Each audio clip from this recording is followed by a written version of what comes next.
Welcome to Pratap classes. दोस्तों, Pratap classes के YouTube channel पर आपका स्वागत है। तो आज हम चर्चा करेंगे वर्ल्ड ज्योग्राफी में हमारा टॉपिक रहेगा ज्वालामुखी। और आज दूसरा टॉपिक मैं देख रहा हूँ। पहला टॉपिक मैंने उपलब्ध करवा दिया सौरमंडल से संबंधित, और आज हम चर्चा करेंगे ज्वालामुखी से टॉप 50 क्वेश्चनों की। तो जो भी विद्यार्थी VDO mains, REET, PTI, second grade, first grade, REET सभी एग्जामों के लिए बड़े ही शानदार क्वेश्चन है वर्ल्ड ज्योग्राफी की क्लास। तो जल्दी से सारे विद्यार्थी वीडियो को लाइक और शेयर कर देना। और जो भी विद्यार्थी हमारे इस चैनल पर नहीं है तो चैनल को सब्सक्राइब कर लें और इसके पास लगे बेल आइकन का घंटा दबा लें, ताकि हम जैसे वीडियो अपलोड करें उसका नोटिफिकेशन आप तक पहुंच जाएगा। क्योंकि डेली मेरी शाम 8 बजे क्लास मिलती है, एक दिन छोड़कर आपको जीके की और एक दिन मेरी वर्ल्ड ज्योग्राफी की क्लास मिलती है। तो आज हमारा दूसरा टॉपिक रहेगा ज्वालामुखी। स्टार्ट करते हैं आज का क्वेश्चन। पहला क्वेश्चन देखिए, निम्नलिखित में से किसे प्रकृति का सुरक्षा वाल्व कहा जाता है? भूकंप, ओजोन गैस, ज्वालामुखी, नदियाँ। किसे प्रकृति का सुरक्षा वाल्व कहा जाता है? इसका राइट आंसर हो जाएगा ज्वालामुखी। किसको कहा जाता है? प्रकृति का सुरक्षा वाल्व है ज्वालामुखी को बोला जाता है। क्वेश्चन ज्वालामुखी के जितने भी बन रहे थे मैंने इस वीडियो में क्वेश्चन अच्छी तरह से लेकर आ गया हूँ, इससे क्वेश्चन आपका बाहर नहीं जाए एग्जाम में। तो टॉप 50 क्वेश्चन जितने भी क्वेश्चन बन रहे थे टॉप वो मैंने आपको इस वीडियो में आज उपलब्ध करवाऊंगा। निम्नलिखित में से कौन सा ज्वालामुखी के उन 3 वर्गों में शामिल नहीं है जो उनके उद्भव की आवृत्ति के आधार पर वर्गीकृत किए गए हैं? जागृत ज्वालामुखी, प्रसुप्त ज्वालामुखी, मृत ज्वालामुखी, यौगिक ज्वालामुखी। अब आपको पता है जागृत होता है, प्रसुप्त होता है, मृत होता है, लेकिन यौगिक ज्वालामुखी नहीं होता। तो ऑप्शन नंबर डी यहाँ पे राइट आंसर हो जाएगा। यानी कि ज्वालामुखी इन 3 वर्गों में शामिल नहीं है जो उनके उद्भव की आवृत्ति के आधार पर ये वर्गीकृत नहीं किया गया है। तो option number D right answer हो जाएगा। नेक्स्ट देखो, किस ज्वालामुखी में अक्सर उद्गार होती रहती है? जागृत, प्रसुप्त, मृत, शांत। किस ज्वालामुखी में अक्सर उद्गार होती रहती है? इसका राइट आंसर हो जाएगा जागृत ज्वालामुखी में। यानी कि जागृत जो ज्वालामुखी है वो अक्सर उद्गार होती रहती है। तो यानी कि जागते रहना, तो जागते रहने से इसको आप अच्छी तरह से पढ़ लेना, भी जागता है जो उद्गार होता है। नेक्स्ट देखो, किस ज्वालामुखी में ऐतिहासिक काल से उद्गार नहीं हुए हैं? यानी कि ऐसा कौन सा ज्वालामुखी है जो ऐतिहासिक काल से उद्गार नहीं है? जागृत, प्रसुप्त, शांत, मृत ज्वालामुखी। तो ध्यान रखना कौन सा है वो? मृत ज्वालामुखी। ऑप्शन नंबर डी यहाँ पे राइट आंसर हो जाएगा। ये क्या है? ऐतिहासिक काल से क्या उद्गार नहीं हुए हैं। नेक्स्ट देखो, लंबे समय तक शांत रहने के पश्चात विस्फोट होने वाला ज्वालामुखी क्या कहलाता है? लंबे समय तक शांत रहने के पश्चात विस्फोट होने वाला ज्वालामुखी क्या कहलाता है? इसका राइट आंसर हो जाएगा सुषुप्त ज्वालामुखी। ऑप्शन नंबर बी यहाँ पे राइट आंसर हो जाएगा। ये क्या है? लंबे समय तक शांत रहने के पश्चात विस्फोट होने वाला ज्वालामुखी कहलाता है, उसको क्या बोलेंगे? सुषुप्त ज्वालामुखी बोलेंगे। और जो ज्वालामुखी से संबंधित टॉपिक है ना, ये रीट में अब की बार नया टॉपिक है जोड़ा गया है, तो क्वेश्चन आपका इससे बाहर नहीं जाएगा।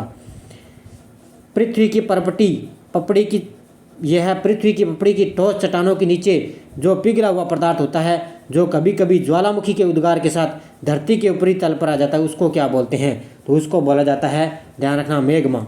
क्या बोला जाता है? भी पृथ्वी की जो भुरभुटी है उस पर क्या है? ठोस चट्टानों के नीचे जो पिघला हुआ पदार्थ होता है ना, वो कभी कभी ज्वालामुखी के उद्गार के साथ धरती के ऊपर तल पर आ जाता है, उसको बोलते हैं मैग्मा बोला जाता है। नेक्स्ट देखो, पहले अश्रु की उत्पत्ति कब होती है? भूकंप के समय, प्लेट विवर्तनिक से, ज्वालामुखी उद्गार के समय, पर्वत निर्माण के समय। तो पहले अश्रु की उत्पत्ति कब होती है? इसका राइट आंसर हो जाएगा ज्वालामुखी उद्गार के समय क्या है? पहले अश्रु की उत्पत्ति होती है। नेक्स्ट देखो, ज्वालामुखी में जलवाष्प के अलावा मुख्य गैसें कौन सी होती है?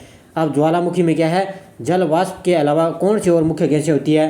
ध्यान रखना, एक तो कार्बन डाइऑक्साइड, एक हाइड्रोजन और एक है नाइट्रोजन। तो ऑप्शन नंबर सी यहाँ पे राइट आंसर दिया।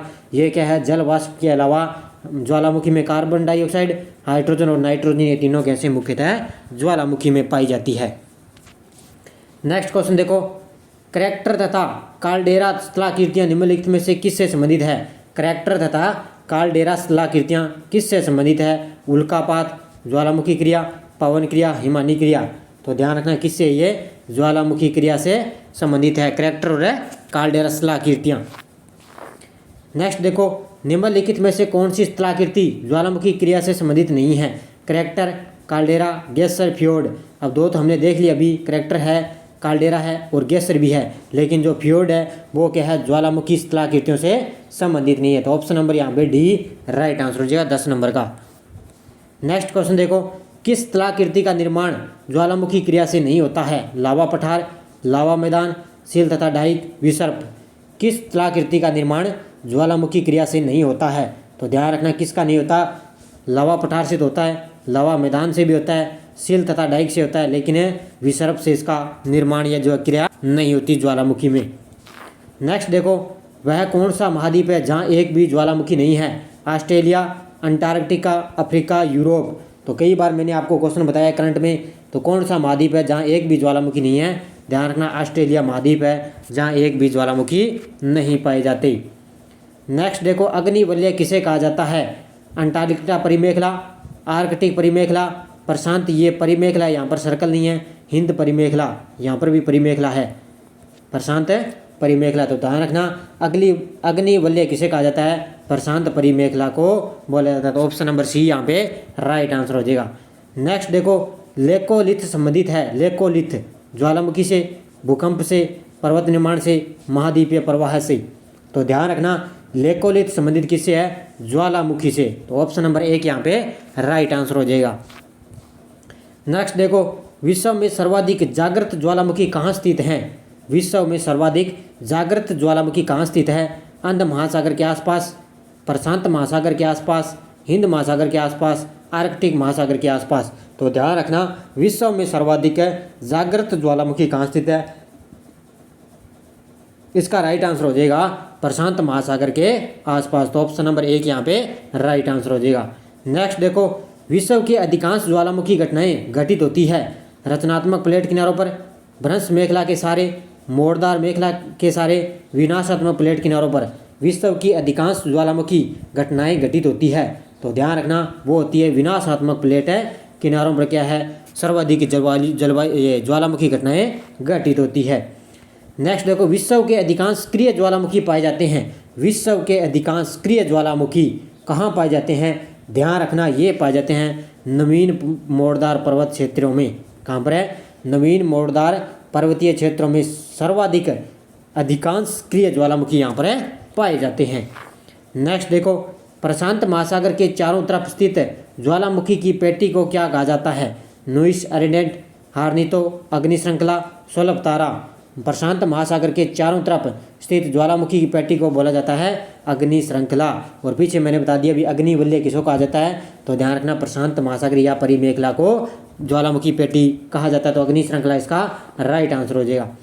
विश्व के अधिकांश सक्रिय ज्वालामुखी निम्नलिखित में से किस क्षेत्र में पाए जाते हैं? विश्व के अधिकांश सक्रिय ज्वालामुखी निम्नलिखित में से किस क्षेत्र में पाए जाते हैं? ध्यान रखना ये पाए जाते हैं परिप्रशांत पेटी में। कहाँ पर पाए जाते हैं? ऑप्शन नंबर सी परिप्रशांत पेटी में सक्रिय ज्वालामुखी पाए जाते हैं। नेक्स्ट देखो, निम्नलिखित में से कौन सा ज्वालामुखी पर्वत का उदाहरण नहीं है? कौन सा ज्वालामुखी पर्वत का उदाहरण नहीं है? Mount Etna, mount Fujiyama, mount black, mount Kilimanjaro.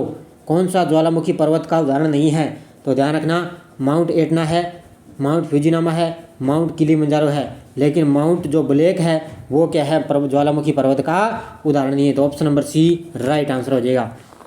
Next देखो, विश्व का सबसे ऊंचा ज्वालामुखी पर्वत कोटोपेक्सी कहाँ स्थित है? तो कई बार मैंने आपको बता दिया है। तो विश्व का सर्वाधिक ऊंचा जो ज्वालामुखी पर्वत कोटोपेक्सी है वो कहाँ स्थित है? तो ये है इक्वाडोर में। यहाँ पर है option number C Ecuador. Next देखो, स्ट्राम्बोली किस प्रकार का ज्वालामुखी है? जागृत, निष्क्रिय, मृत या शांत? इनमें से कोई नहीं। स्ट्राम्बोली किस प्रकार का ज्वालामुखी है? ध्यान रखना ये है जागृत ज्वालामुखी, यानी कि जागृत ज्वालामुखी है, ये कई बार इससे विनाशकारी होता है। तो ये स्ट्राम्बोली जागृत ज्वालामुखी है। नेक्स्ट देखो, मृत ज्वालामुखी किलिमंजारो किस देश में स्थित है? किलिमंजारो तो सभी को बताइए ये क्या है? मृत ज्वालामुखी है। और किलिमंजारो कहाँ पर है? ये है तंजानिया में। कहाँ पर है? Option number B Tanzania. Next देखो, फ्यूजियामा किस देश का ज्वालामुखी पर्वत है? फ्यूजियामा तो फ्यूजियामा कहाँ पर है? ध्यान रखना जापान का। और अच्छी तरह से पढ़ लेना, कई बार क्वेश्चन पूछ लिए जाते हैं भी कौन सा ज्वालामुखी कहाँ पर है। तो फ्यूजियामा किस देश का ज्वालामुखी पर्वत है? जापान का। निम्नलिखित में से किसे भूमध्य सागर का लाइट हाउस कहते हैं? सिसिली का स्ट्राम्बोली, इटली का विसुवियस, पश्चिमी द्वीपीय समूह का माउंट पिली, मैक्सिको का पेराक्यूटिन। किसे भूमध्य सागर का लाइट हाउस कहते हैं? तो ध्यान रखना ये बोलते हैं सिसिली का स्ट्राम्बोली। ऑप्शन नंबर 1 यहाँ पे राइट आंसर हो जाएगा। इसको क्या है? भूमध्य का लाइट हाउस कहते हैं। किसको? सिसिली का स्ट्राम्बोली। नेक्स्ट देखो, एयरबस ज्वालामुखी कहाँ स्थित है? अटलांटिक महासागर, आर्कटिक महासागर, अंटार्कटिक महाद्वीप, अंडमान निकोबार द्वीप समूह। एयरबस ज्वालामुखी कहाँ स्थित है? ये है अंटार्कटिक महाद्वीप में। कहाँ पर है? ऑप्शन नंबर सी, अंटार्कटिक महाद्वीप। नेक्स्ट देखो, माउंट एटना ज्वालामुखी किस द्वीप पर स्थित है? माउंट एटना ज्वालामुखी किस द्वीप पर स्थित है? लिपारी, सिसिली, कोर्सिका, त्रिस्टान डी कुना। तो ध्यान रखना, माउंट एटना ज्वालामुखी है किस द्वीप पर है? सिसिली द्वीप पर यह स्थित है। तो ऑप्शन नंबर बी यहाँ पे राइट आंसर हो जाएगा। नेक्स्ट देखो, निम्नलिखित में से कौन सा एक ज्वालामुखी पर्वत नहीं है? फ्यूजियामा तो है, आपने देख लिया। एंडीज, वेसुवियस, वास्टेज। तो ध्यान रखना कौन सा, यहाँ पे इसने पूछा है भी कौन सा ज्वालामुखी पर्वत है? नहीं है। तो इसका राइट आंसर हो जाएगा वास्टेज। Option number D. एंडीज भी है, वेसुवियस भी है और फ्यूजियामा ये भी है, लेकिन वास्टेज है जो ज्वालामुखी पर्वत है नहीं है। नेक्स्ट देखो, वेसुवियस ज्वालामुखी किस देश में स्थित है? Kenya, Italy, Indonesia, Mexico. Vesuvius ज्वालामुखी किस देश में स्थित है? तो ये है इटली में। कहाँ पर है? ऑप्शन नंबर बी, इटली में क्या है? वेसुवियस ज्वालामुखी है। नेक्स्ट देखो, मोनोलोवा उदाहरण है प्रक्षुब्ध ज्वालामुखी, सक्रिय ज्वालामुखी, मृत ज्वालामुखी, ज्वालामुखी क्षेत्रों में पठार का। अब मोनोलोवा किस ज्वालामुखी का उदाहरण है? तो ध्यान रखना किसका है? ऑप्शन नंबर यहाँ पे सक्रिय ज्वालामुखी। ऑप्शन नंबर बी यहाँ पे राइट आंसर हो जाएगा। ये क्या है? मोनोलोवा किसका है? सक्रिय ज्वालामुखी का उदाहरण है।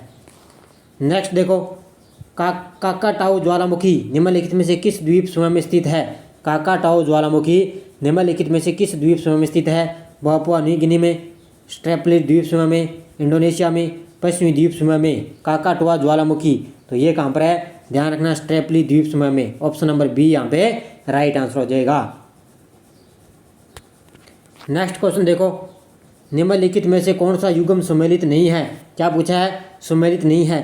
एटना इटली में है, फ्यूजियामा जापान में है, पोपा म्यांमार, क्रास्टोवा मलेशिया। अब यहाँ पे कौन सा सम्मिलित है? नहीं है। तो ध्यान रखना, एटना इटली में आपने पढ़ लिया, फ्यूजियामा पढ़ लिया, जापान में है, पोपा म्यांमार में है, लेकिन क्रास्टोवा मलेशिया में नहीं है। ऑप्शन नंबर डी यहाँ पे राइट आंसर हो जाएगा। तो क्या है? यह युग्म सम्मिलित नहीं है। नेक्स्ट देखो, किलिमंजारो पर्वत निम्नलिखित में से किस महाद्वीप में स्थित है? जो तंजानिया किलिमंजारो है वो पर्वत किस महाद्वीप में स्थित है? तो ये है, ध्यान रखना, अफ्रीका में। किस में है? ऑप्शन नंबर सी, अफ्रीका महाद्वीप में। नेक्स्ट देखो, एल मिस्टी ज्वालामुखी किस देश में है? Italy, Chile, Peru, Colombia. El Misti ज्वालामुखी किस देश में है? तो ध्यान रखना ये है पेरू में। कहाँ पर है? ऑप्शन नंबर सी यहाँ पे राइट आंसर हो जाएगा। नेक्स्ट देखो, करैक्टर ज्वालामुखी मुख्यतः किस आकृति के होते हैं? करैक्टर ज्वालामुखी मुख्यतः किस आकृति के होते हैं? ज्वालामुखी छिद्र करैक्टर। तो ध्यान रखना ये किसके होते हैं? कीपाकार होते हैं। ऑप्शन नंबर बी यहाँ पे राइट आंसर हो जाएगा। ये क्वेश्चन हो सकता है एग्जाम में आपसे पूछा जा सकता है। विश्व का सर्वाधिक ज्वालामुखी वाला क्षेत्र है फिलीपींस द्वीप समूह, जापान द्वीप समूह, पश्चिमी एशिया द्वीप समूह, इंडोनेशिया द्वीप समूह। विश्व का सर्वाधिक ज्वालामुखी वाला क्षेत्र कौन सा है? तो ध्यान रखना ये है फिलीपींस द्वीप समूह है। ऑप्शन नंबर 1 यहाँ पे राइट आंसर हो जाएगा। बड़े ही शानदार क्वेश्चन है, अच्छी तरह से पढ़ लेना। निम्नलिखित में से कौन सम्मिलित नहीं है? शांत ज्वालामुखी देवनंद, जागृत ज्वालामुखी है स्ट्राम्बोली, प्रक्षुब्ध ज्वालामुखी है क्राकटोआ, निष्क्रिय ज्वालामुखी है एटना। अब इसमें से ये बताना है भी कौन सा ज्वालामुखी जागृत है, भी कौन सा प्रक्षुब्ध है, कौन सा इनमें से सम्मिलित है नहीं है। तो ऑप्शन नंबर यहाँ पे डी इसका राइट आंसर हो जाएगा। शांत ज्वालामुखी है वो देवमंद है, जागृत ज्वालामुखी स्ट्राम्बोली है, प्रक्षुब्ध कौन सा है क्राकोटोआ, लेकिन निष्क्रिय ज्वालामुखी है वो एटना नहीं है। तो एटना क्या है? सक्रिय ज्वालामुखी है।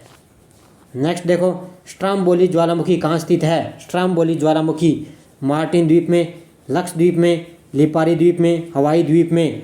तो ध्यान रखना स्ट्राम्बोली ज्वालामुखी कहाँ स्थित है? ये है लिपारी द्वीप में। ऑप्शन नंबर सी यहाँ पे राइट आंसर हो जाएगा। नेक्स्ट देखो, निम्नलिखित में से कौन विश्व का सबसे ऊंचा ज्वालामुखी पर्वत है?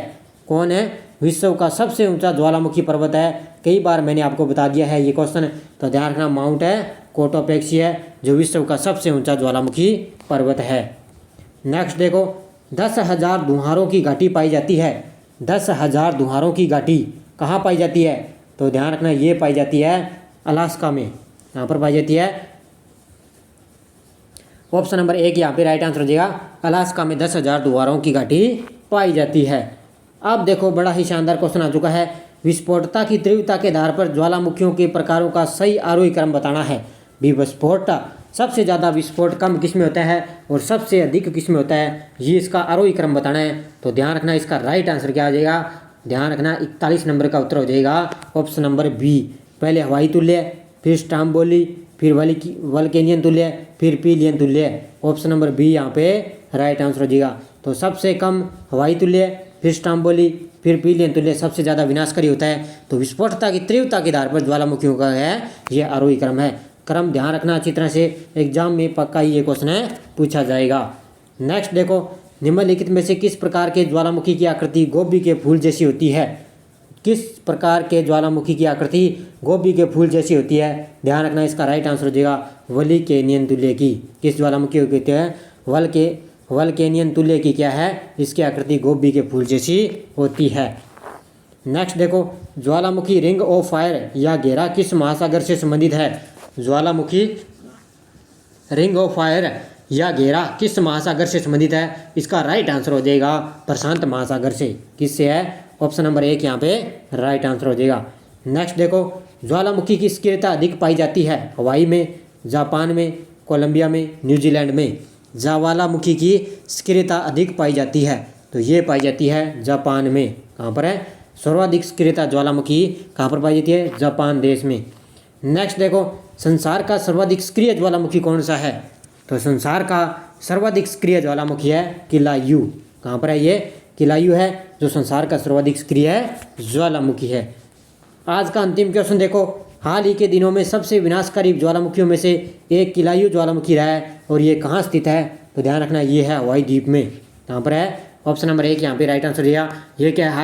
हाल ही के दिनों में क्या है? सबसे विनाशकारी ज्वालामुखी में से एक किलायू ज्वालामुखी है और ये कहाँ पर स्थित है? हवाई द्वीप में। और किलायू द्वीप क्या है? ये संसार का सर्वाधिक सक्रिय ज्वालामुखी है किलायू। ये 46 क्वेश्चन थे। मैंने आज ज्वालामुखी से संबंधित क्वेश्चन मैंने उपलब्ध करवा दिए। इससे क्वेश्चन आपका ज्वालामुखी से बाहर नहीं जाएगा। बड़े ही शानदार क्वेश्चन मैंने उपलब्ध करवाए हैं क्योंकि रीट में स्पेशल ये टॉपिक ज्वालामुखी का इसमें जोड़ा गया है। तो जाते जाते लाइक शेयर कर देना। तो सभी विद्यार्थियों को लगातार आपको क्लासें उपलब्ध हो रही है प्रताप क्लासेस चैनल पर और डेली मेरी 6:45 पर आपको इंडिया करंट की क्लास मिलती है। तो धन्यवाद दोस्तों। जय हिंद, जय भारत।